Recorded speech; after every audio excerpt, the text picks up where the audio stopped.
Item Number: SCP-135. Object Class: Euclid. Special Containment Procedures: SCP-135 is to be contained in a partitioned plexiglass chamber at least 7 meters to a side. All sections are to be completely sealed off from one another to avoid cross-contamination.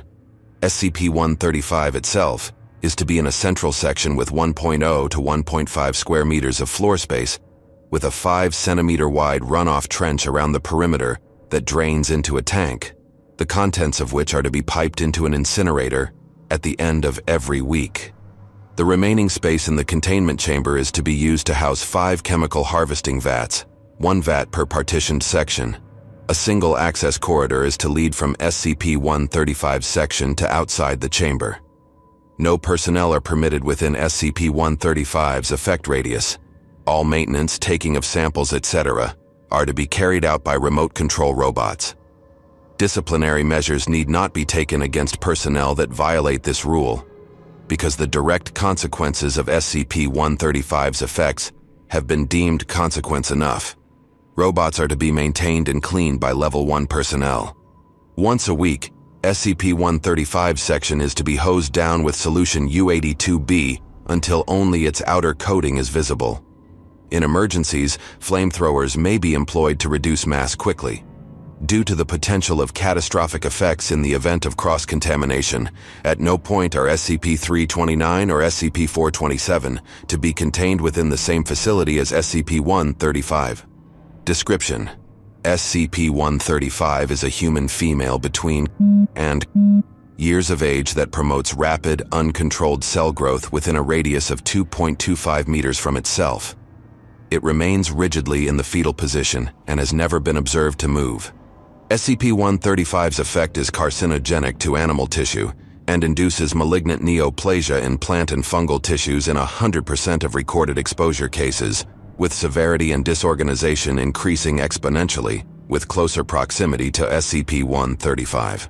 Within 0.1 meters, cells will not die, even under conditions where they would normally, causing SCP-135 to be steadily buried under a continually growing mass of plant matter, fungal matter, and microorganisms.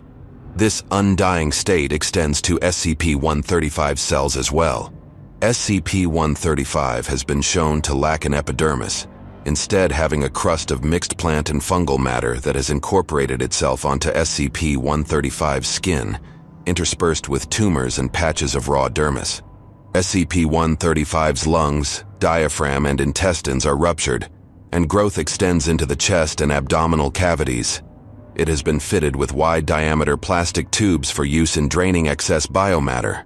The Foundation came into possession of SCP-135 after it, and a surrounding ball of growth rolled off a cliff in the mountains, crushing a hiker on the trail below. Class B amnestics were administered to the civilians and law enforcement personnel involved, and the incident was covered up as having been caused by a pair of male goats that slipped and fell off the cliff edge during a dominance battle. Later examination of the growth revealed the partial skeleton of an adult human female with osteosarcomata covering % of it.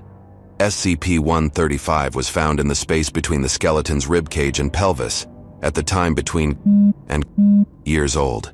A viable DNA sample was recovered from the bone marrow of the pelvis, and testing confirmed with % certainty that the skeleton belonged to SCP-135's biological mother. All personnel involved with SCP-135's retrieval and initial testing were later diagnosed with various forms of cancer. Out of the affected, only are still alive at the time of this writing. Attempts to terminate SCP-135 with sustained gunfire, flamethrowers, caustic materials, vacuum, and extreme pressure have all failed. Further termination attempts are forbidden by Order of 05 due to SCP-135's potential uses in cultivating useful bacteria. See Document 135. A for information on the current contents of partitioned vats. EEGs confirm full brain activity. No attempts to communicate with SCP-135 are to be made at this time.